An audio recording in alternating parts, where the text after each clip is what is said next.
Сегодня у нас морозец. Маленько насыпала снежка. В курином загончике тоже снег.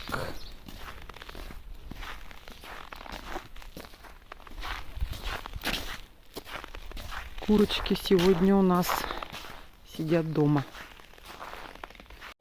Всем привет!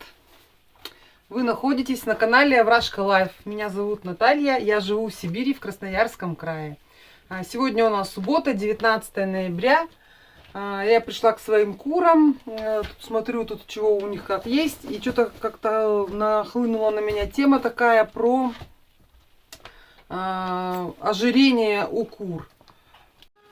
Ну, вообще вот при организации кормления, да, своих кур, я стараюсь придерживаться такого принципа, что хорошая несушка – это голодная несушка.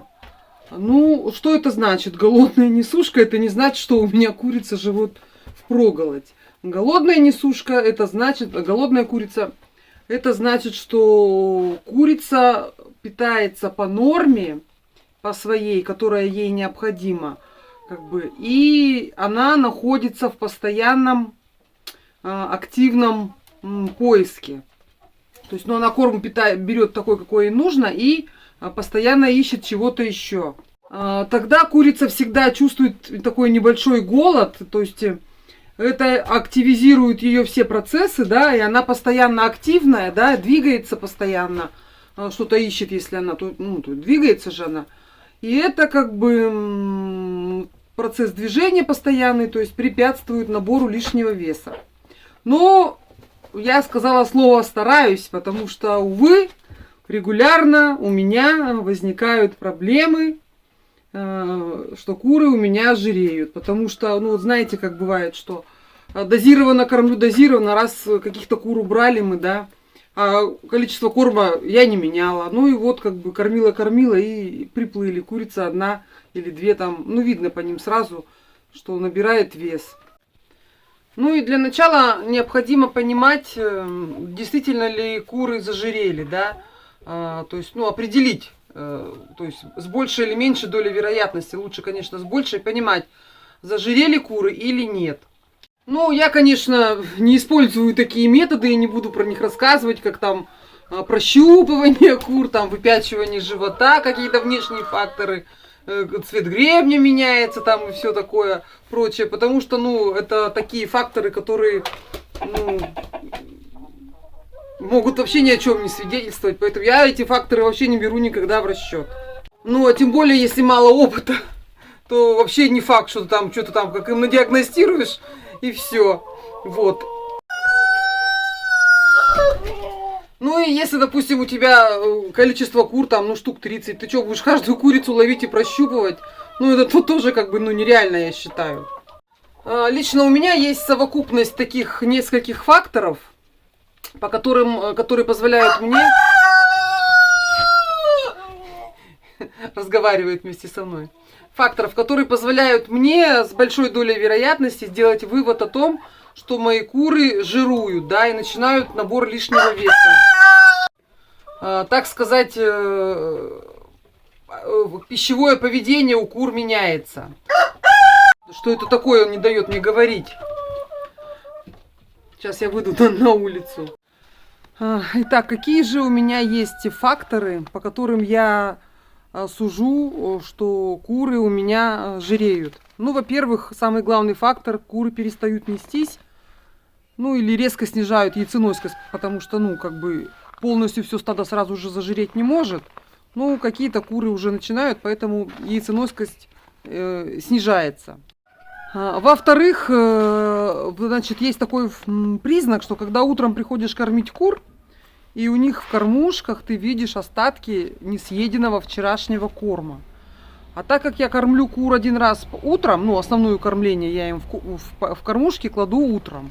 То есть, и представляете, если я на следующий день через сутки прихожу утром, и там еще чего-то есть, присутствует что-то. То есть, для меня это уже признак, прям звонок самый такой серьезный. И плюс к этому признаку еще третий признак, такой, что куры начинают избирательно относиться к еде. То есть, они выбирают какие-то вкусняшки из корма, что им больше нравится, а что-то они не съедают. Допустим, они вот могут просто перестать есть. Вот я же отруби добавляю, да, в корм. Вот они, прихожу, смотрю, вот там вот эта вот труха из отрубей лежит, а все остальное они выбрали. То есть, ну, как бы такие товарищи разборчивые становятся. Ну и, соответственно, вот ко всем этим признакам еще добавляется такой признак, что когда курица начинает набирать вес, она снижает свою двигательную активность. То есть у нее поведение становится похожим на поведение бройлера. Ну, конечно, не на 100%, но все равно она поела и где-нибудь ищет местечко, чтобы полежать, поспать. То есть двигается мало. Если хотя бы два из этих признака, я уже не говорю про все, если хотя бы два из этих признака присутствуют, то все, мне больше не надо дальше, я начинаю принимать меры. Потому что для меня уже очевидно, что куры начинают жировать. Так, вот зашла погреться и показать вот в кормушках корм. Но это еще у меня не вечер, еще только день, они еще это доедят. Но если я завтра приду и увижу, что здесь что-то лежит, ну, конечно, хотя навряд ли, по крайней мере, пока еще ничего не оставалось. Сегодня утром все было пусто в кормушке. Тогда я начну принимать меры, о которых скажу сейчас после. Ну, для того, чтобы сказать, что я начинаю делать, я как бы все равно начинаю анализировать, каковы, в принципе, причины вот того, что куры начали жировать. Ну вот, и как я уже сказала выше, это значит, что дозировка корма не соблюдается. Но вообще, самые главные причины такие же, как у человека. Когда человек начинает набирать вес, это то, что не тратит курица калории за день, которые поступают в организм с едой. Все. Значит, и отсюда есть две причины. Либо корм в перекос идет, либо низкая активность. Значит, что может быть в перекосе по корму? Значит, ну, во-первых, дозировка. Все, мы это уже поняли. Дозировка. Второй, тоже связанный с кормом, если есть дозировка как бы нормальная, но по составу, да, превышен, допустим, калорийность, да, или там повышенный белок. То есть это тоже нужно понимать. То есть если у тебя превышен, то есть ты вроде кормишь, да, вот там 120-130 грамм на курицу в сутки корм, но там большой белок, да, и большое количество обменной энергии, то есть килокалорий много. Ну, курица будет, конечно, жреть. Тут как бы, если она еще тем более сидит в ограниченном пространстве, вот как мы сейчас уже своих кур закрыли на зиму, они сейчас будут сидеть в ограниченном пространстве. Ну, все, ожирение вам гарантировано, значит. Потому что, ну, для каждого вида кур, яичный, там, мясо яичный, мясной, установлены свои показатели, ну, как бы по норме кормления, да, по норме кормления и по содержанию питательных веществ в корме. Я как бы не буду про это заморачиваться, кому интересно, в принципе, информация вся в открытом доступе в интернете, можно спокойно посмотреть. Но если кому-то интересно, напишите, я как бы об этом распространюсь. Сниму ролик, мне, в принципе, ну, не проблемно это сделать. Вот, значит, вот такая вот причина. Ну вот, как бы, допустим, да, вот мы все это поняли, установили причину, перекос убрали из корма. Но куры-то уже у нас зажирели, а нам-то хочется яйцо получать и как бы в нормальном количестве. Что-то нужно с курами делать. Ну, можно, конечно, заменить все поголовье кур, да, а этих кур пустить на мясо. Благо, что они зажиревшие, как бы показатели мясные у них хорошие, но не все, далеко не все могут себе это позволить. Я как бы тоже не миллионер в этом плане, поэтому я сажаю своих кур на диету. Зашла в курятник, что-то замерзла у нас сегодня, такой морозец хороший. Итак, какая же диета нужна курам? Значит, сразу говорю, что я никого ни к чему не призываю, никого ничего не советую, рассказываю чисто свой опыт. Кому полезно, берите на вооружение, как бы можете меня покритиковать, критика тоже принимается. Итак, первое, что я делаю всегда, когда я вижу, что куры начинают жировать, и то есть не съедают корм, который я им сыплю, я их на сутки двое оставляю без еды. Все, абсолютно я ничего им не даю. Так как у них в кормушках еще были остатки еды, то есть они однозначно ну, нормально все это будет. От голода они точно не помрут. При этом я в воду добавляю витамин. Какой-нибудь комплексный витамин, ну типа чектоник, гаматоник, ганаминовит. Вот у меня ганаминовит. Я добавляю ганаминовит в воду. Ну понятно, да, чтобы поддержать баланс в организме, там витаминные, там микроэлементы, чтобы курица не получила там никакого стресса такого.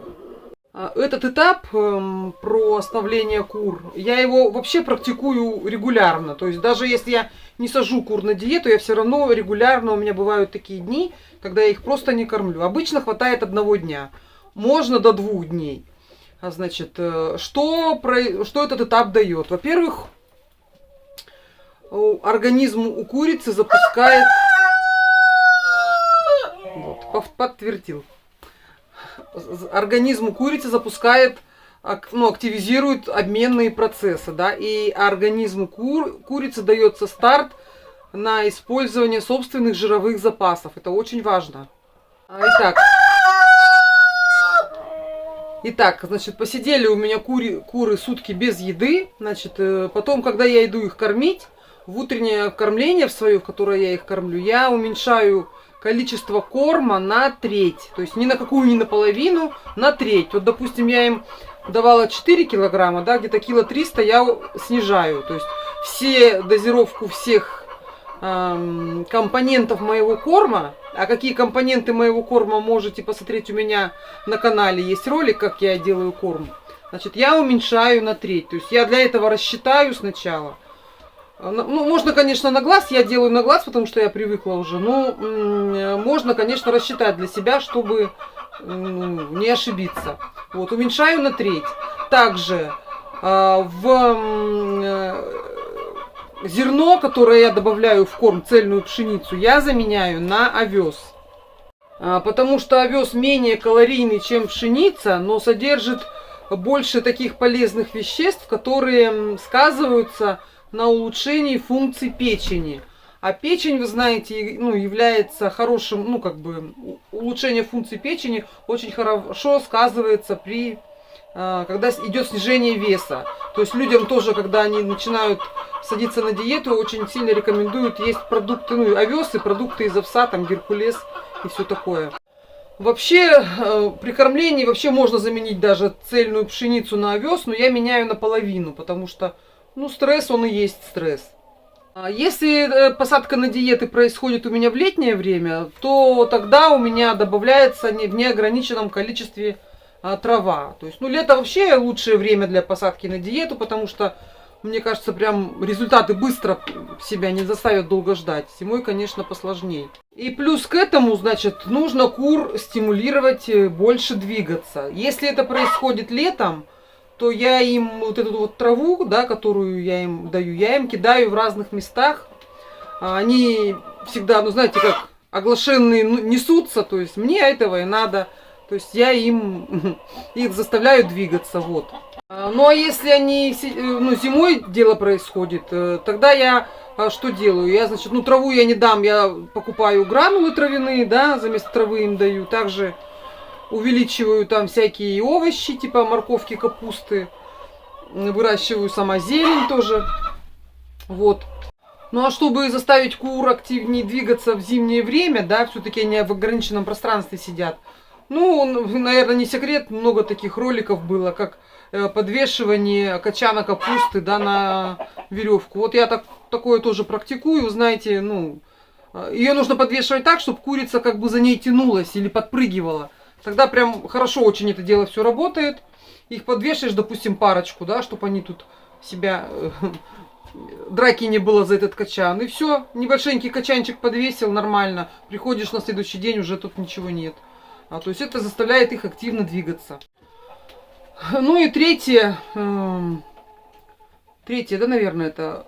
Я начинаю опять добавлять мои любимые пробиотики, про которые я никогда не устаю говорить. Наверное, в каждом ролике я про них говорю.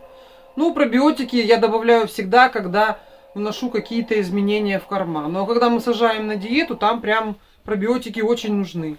Потому что, ну, чтобы организм функционировал, чтобы не падал у курицы иммунитет. Как бы вот пробиотики всегда добавляю. Что по срокам диеты? Ну, в летнее время 2 недель вполне достаточно. Ну, вы сами поймете, вы увидите, что как бы, ну, уже нормально. Зимой, конечно, посложнее и подольше. И зимой, наверное, я не знаю, может даже месяц и полтора должны куры как бы питаться нормально, чтобы... Лучше, конечно, это все не запускать, чтобы не пришлось садить на диету, но приходится вот. То есть, так как у кур ограниченная подвижность, зимой еще, что опасно, что если, допустим, холодный курятник, да, и ты урежешь у курицы дозировку корма, а им же нужна дополнительная энергия, то есть тут как бы снижать дозировку не рекомендуется. У меня курятник-то теплый, я бы, знаете, что делала? Я бы вот потихонечку заменяла пшеницу на овес. Вот это вот как бы нормально, да, и, соответственно, со временем курица начнет терять в весе. Вот. Вот такие вот мои советы. Тут в посадке на диете, тут что главное? Главное не переусердствовать. Потому что можете получить обратный результат. Курица будет испытывать истощена, да, и может погибнуть. Ну, зачем это надо? То есть везде нужно придерживаться меры. Если убавлять корм, то убавлять незначительно. И при этом не снижать его питательные ценности, да, содержание полезных там минералов, витаминов и так далее. Тем более кальций. Ну, курице кальций необходим, как воздух, она без него не может жить. Ну вот, рассказала я про свою диету для кур. Кому было интересно, кому было полезно, ставьте мне лайк, подписывайтесь на меня. А сейчас всем всего хорошего, здоровья желаю, счастья, всем пока. Ау-ау.